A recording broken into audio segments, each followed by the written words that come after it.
Ninamtukuza Yesu siku nyingine tena, ikiwa ni nuru ya siku na inaenda kuangaza juu ya jambo moja kwenye maisha yako. Baba, katika jina la Yesu Kristo aliye hai, Mungu mwenye nguvu, Mungu mwenye uweza, uketie mahali pa juu, ninakushukuru Bwana kwa siku nyingine tena, ikiwa ni nuru ya siku ya leo. Ninakuomba Mungu, yeyote atakayesikiliza somo hili akutane na nguvu zako na uweza wako, akakutane na majibu ya maswali yaliyokuwa anajiuliza. Ni katika jina la Yesu ninakuomba. Roho Mtakatifu wa Bwana tawala mwenyewe kwenye fahamu zetu na fikra zetu.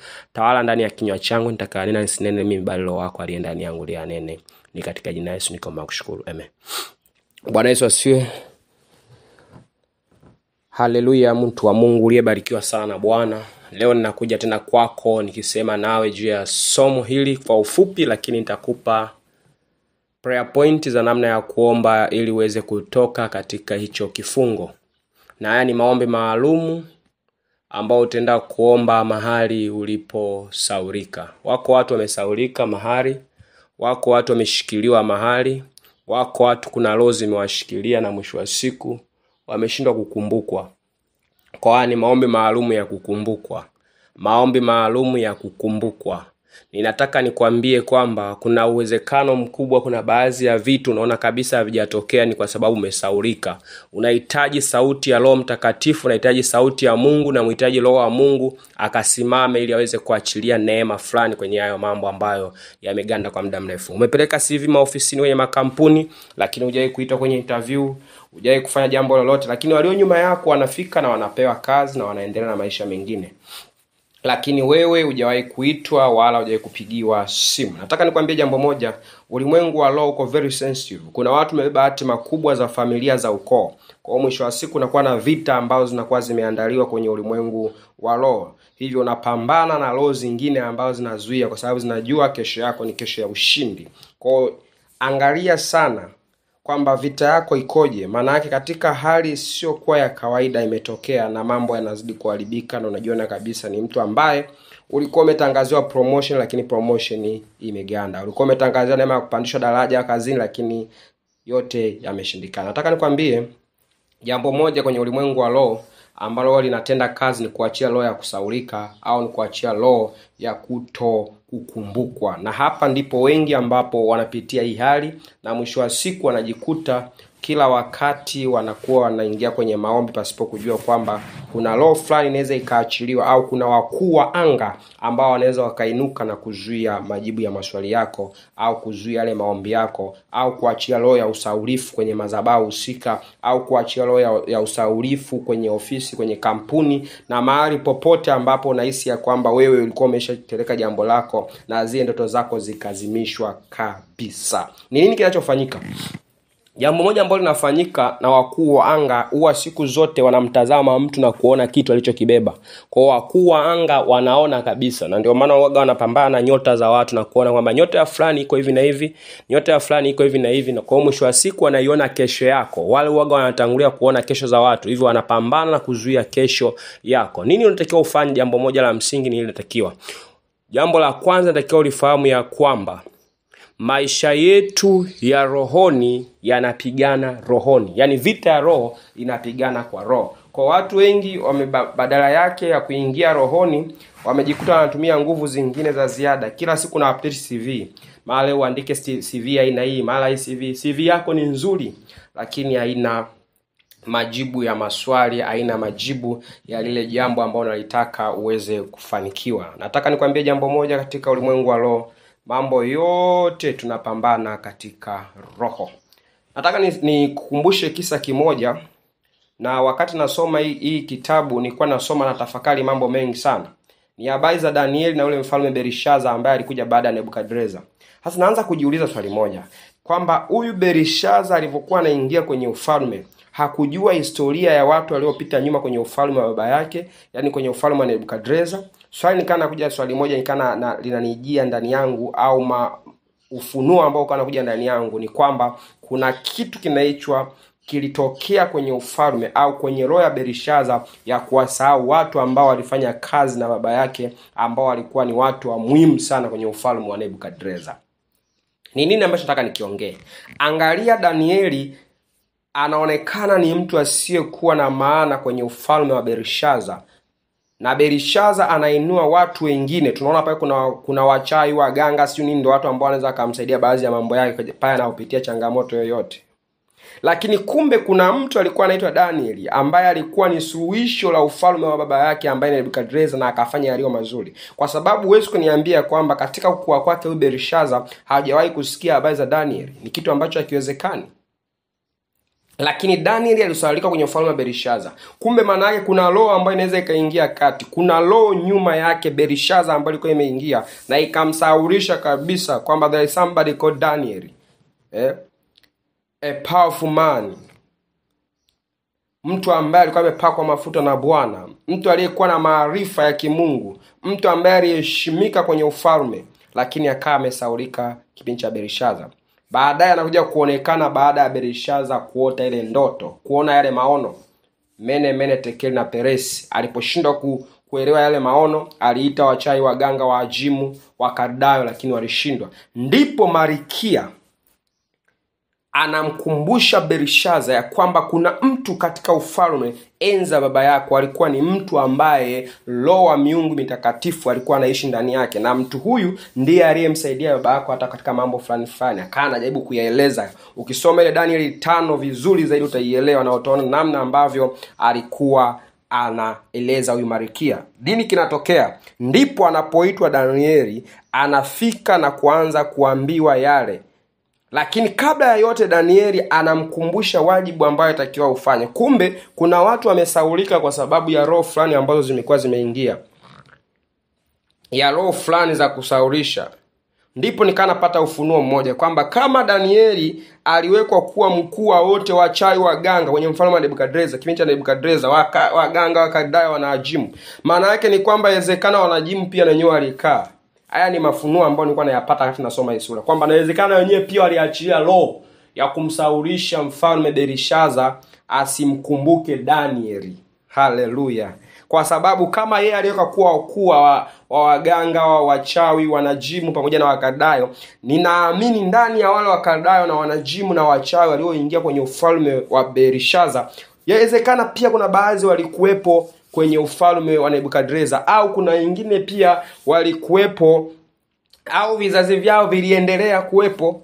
Kwa maana yake ni kwamba kuna roho ilikuwa imeingilia kati, na hiyo roho ndio ikawa imemfunika Belishaza asitambue kwamba yuko mtu ambaye anaweza kufanya haya ambayo kwa anahitaji kufanyiwa, kwa sababu alikuwa anahitaji kufanuliwa juu ya yale maono aliyoyaona, juu ya kile kiganja kilichokuwa kinaandika yale maneno mene, Tekeli na Peresi. Neno langu ni lipi? Unahitaji mtu kama Malkia kwenye maisha yako ambaye atasimama na kukumbusha jambo moja, atakayesimama na kuangalia vyeti vyako na kusema kuna mtu anaitwa Peter Juma, kuna mtu anaitwa Frani amesaulika na cheti chako kikachukuliwa na CV yako ikachukuliwa ikawekwa juu ya meza. Maana yake ikaonekana, kwa sababu ilikuwa imefichwa chini ya meza, sasa inaonekana iko juu. Kwa maana yake unahitaji mtu kama Malkia ambaye anaweza akakusemea jambo na watu wakasema hakika Peter Juma anastahili kuwa sehemu hii hapa. Bwana Yesu asifiwe. Unahitaji kukumbukwa. Unakumbukwa vipi? Maana yake lazima uachilie damu ya Yesu. Ulitume neno likaseme na mkuu, likaseme na mkurugenzi, likaseme na CEO, likaseme na HR juu ya kile ambacho nakitamani, na Mungu aliye mbinguni atasimama kwa niaba yako. Jambo lingine, angalia Yusufu. Yusufu alikuwa gerezani. Alikuwa amewasaidia watu wawili, akiwa mnyweshaji pamoja na waokaji. Ni watu ambao walikuwa wanafanya kazi kwenye nyumba ya Farao. Lakini hawa watu walitenda makosa na wakajikuta wameingia kifungoni. Lakini kinatokea baada ya kutoa ufafanuzi wa zile ndoto zao, tunamwona mwokaji anapata adhabu, lakini ule mnyweshaji anapata haki ya kuendelea kutumika ndani ya ufalme. Lakini huyu mnyweshaji ambaye alisaidiwa na Yusufu, neno la Bwana linasema katika ule mstari wa 23, katika Mwanzo 43, katika Mwanzo 40 mstari wa 23 linasema, lakini huyu mkuu wa unyweshaji hakumkumbuka Yusufu, alimsahau. Bwana Yesu asifiwe. Kumbe alimsahau, lakini pale ambapo fursa ilikuja kutokea, Pale nafasi ilipokuja kutokea, ndipo anakumbuka kwamba kuna mtu anaitwa Yusufu yuko gerezani, ambaye ana maarifa ya kufumbua hii ndoto ambayo mfalme Farao alikuwa ameiota. Ndipo anamuita Yusufu. Kumbe maana yangu ni nini? Kwamba kuna watu ambao tunawategemea wanaweza akatusemea jambo kwenye ofisi, kwenye kampuni, watu ambao wanaweza kusemea jambo kwenye kazi, kwenye biashara. Watu wale wamezuiliwa, watu wale hawezi kutamka kwa sababu kuna roho ambazo wanapambana nazo. Kwa sababu kama kuna roho ya ukoo au roho za familia ambazo zinakufuatilia, na zile roho zinahakikisha kwamba usifanikiwe juu ya jambo ambalo unaliomba, maana yake ni kwamba zitaenda mpaka zitamuataki yule mtu. Kama yule mtu ndani yake ana roho wa Mungu, zitamuataki na mwisho wa siku zitamuondolea hali ya kukumbuka kwamba kuna mtu anaitwa Peter Juma amesaulika kwenye ile kampuni, na ni mtu mwenye CV nzuri, na ni mtu mwenye sifa nzuri, na ni mtu ambaye anastahili kuwa hapa. Lakini zile roho zimesimama na kuhakikisha kwamba unasaulika kabisa. Nataka nikwambie jambo moja. Kuna watu wamesaulika mpaka majina. Kuna watu wamesaulika mpaka majina yao. Ndugu zako wamekusahau, ukoo wako wamekusahau. Baraka zako zitakiwa zifunguke. Ndoa yako ilikuwa inaonekana kwenye ulimwengu wa roho, na kila kitu kilikuwa kimeendelea, lakini ikaingia roho ya kusaulika na yule mpenzi wako, mchumba wako, na mwisho wa siku hakakusahau kabisa na mipango yote ikavurugika. Ni nini? Ni kwa sababu kuna roho imeingilia kati. Lakini yuko Mungu aliye mbinguni, yuko Mungu aliye mbinguni ambaye yeye anaweza akaingilia kati na akainua mtu ambaye ataachilia neema ya kukumbukwa kwenye hiyo ofisi. Kwa kuna watu wameveshwa haya mavazi ya kusaulika. Mwisho wa siku kuna wengine wanakuja nyuma yako wanaendelea. Kuna watu hapo makazini wamekaa muda mrefu, wenzao wanapanda madaraja lakini wenyewe wapo pale pale. Mwaka huu anatarajia kwamba atapanda daraja pale pale. Akifika anasema samahani, tulikuwa tumesahau office, tulikuwa tumesahau barua yako. Mara si barua yako ilikuwa imewekwa kwa mkuu wilaya. Mara barua yako ilikuwa hivi na hivi na hivi. Sababu zinakuwa nyingi. Kwa sababu gani? Tayari umeveshwa vazi la kusaulika. You need a person ambaye atasimama kwa niaba yako kusemea katika hiyo ofisi na kampuni, ili Mungu aweze kuingilia kati. Kuna watu watakiwa wapate promotion. Kuna watu wanatakiwa wapate neema ya kuongezea mishahara, lakini mishahara yao imeganda kwa sababu wamesaulika. Unahitaji mkono wa Mungu, unahitaji nuru ya Bwana, unahitaji mkono wa Yesu Kristo uingilie kati, ili mambo yako yote yaende sawa sana mapenzi ya Mungu. Unafanyeje kutoka katika hii hali? Cha kwanza, omba toba. Mwambie Baba, ninaomba unirehemu kwa kufungua mlango na adui shetani kuingia kwenye maisha yangu na kunivesha vazi la kusaulika. Kuna watu wameveshwa mavazi ya kusaulika.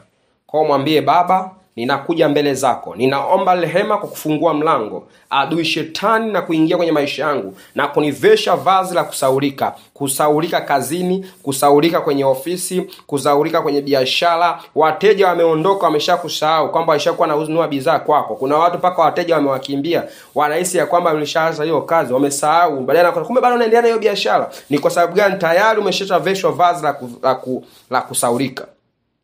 Omba rehema kwa kufungua mlango shetani na kuvesha hilo vazi.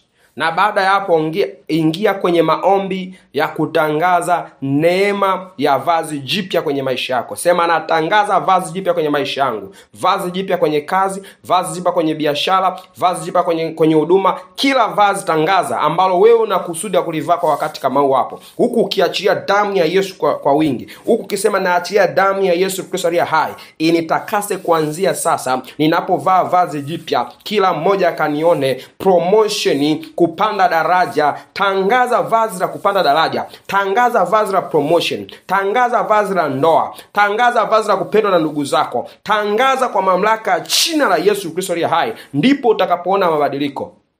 Shetani ni mjanja na anajua namna ya kucheza na akili za watu na namna ya kuharibu hatima za watu. Sasa leo ninakupa hii kodi ya muhimu sana. Yako mavazi ambayo umeveshwa pasipo kujua. Nayo unaweza ukaomba na Mungu wa mbinguni akakusaidia na ukajikuta kabisa umekuwa ni mshindi. Na neema ya Bwana ikawa juu yako na ukajikuta ni mtu ambaye ni mkuu. Nataka nikwambie, omba kwa kumaanisha kabisa. Tunamwabudu Mungu tukijua ya kwamba yeye ndiye mwaminifu. Kuna watu wana ndoto kubwa lakini zile ndoto umesaulishwa. Kuna ndoto ulikuwa unasemeshwa na Bwana. Kuna watu umeonyeshwa maono juu ya biashara lakini ghafla ile maono yakapotea. Ni nini? Kuna roho ya uharibifu imeingilia kati. Ikiwa majibu ya Daniel yalizuiliwa na wakuu wa Uajemi, ya kwako atashindikana vipi? Kinachotakiwa ni kwamba kumwomba Mungu aingilie kati, kukuvua kila vazi liloveshwa, na Mungu ni mwaminifu. Nataka nikwambie, ukiomba jambo lolote kwa imani, Mungu anatenda.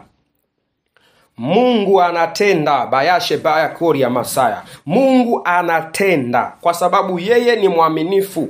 Kwa sababu yeye ni mwaminifu. Anasema tuombe kwake lolote. Na kutangazia katika jina la Yesu Kristo aliye hai, kila vazi liloveshwa, vazi la kusaulika, vua katika jina la Yesu. Vulika katika jina la Yesu. Vulika kila vazi, vazi la kusaulika, vazi la kusaulika kazini, vazi la kusaulika kwenye biashara, vazi la kusaulika kwenye kazi. Vulika katika jina la Yesu Kristo aliye hai. Mungu aliye mbinguni aachilie neema, aachilie mafuta mapya. Kila vazi liloveshwa, lile vazi la aibu, vazi la kukataliwa, vazi la kusaulika, likaondoke kwenye maisha yako katika jina la Yesu Kristo aliye hai. Wewe omba tu maombi haya. Achilia damu ya Yesu kujitakasa, na huku ukiomba vazi jipya, vazi la kukumbukwa. Wewe unasema tunaomba vazi la kukumbukwa. Baba, niveshe vazi la kukumbukwa. Kila mahali niko saulika, ninaomba univeshe vazi la kukumbukwa katika jina la Yesu. Katika jina la Yesu. Mahali pote nilipo saulika, ninaomba nikakumbukwe sasa. Nikakumbukwe sasa. Nikakumbukwe sasa. Kama Yusufu alivyokumbukwa, nami nikakumbukwe. Kama Danieli alivyokumbukwa kwenye ufalme wa Belishaza, nami nikakumbukwe. Simama na omba kwa uaminifu kabisa. Utakuta baada ya hapo kuna mahali itakiwa upigiwe simu na uende ukafanya interview, unapigiwa simu kwa sababu Mungu ameingilia kati. Mungu wa mbinguni akubariki sana. Maombi haya kae ni msaada kwako, na utakapomaliza maombi haya mshukuru Mungu na umwambie Baba asante kwa kunivesha vazi la utukufu, na utaona neema ya Bwana hii juu yako. Mungu akutie nguvu na uwe na siku njema yenye baraka na mafanikio tele.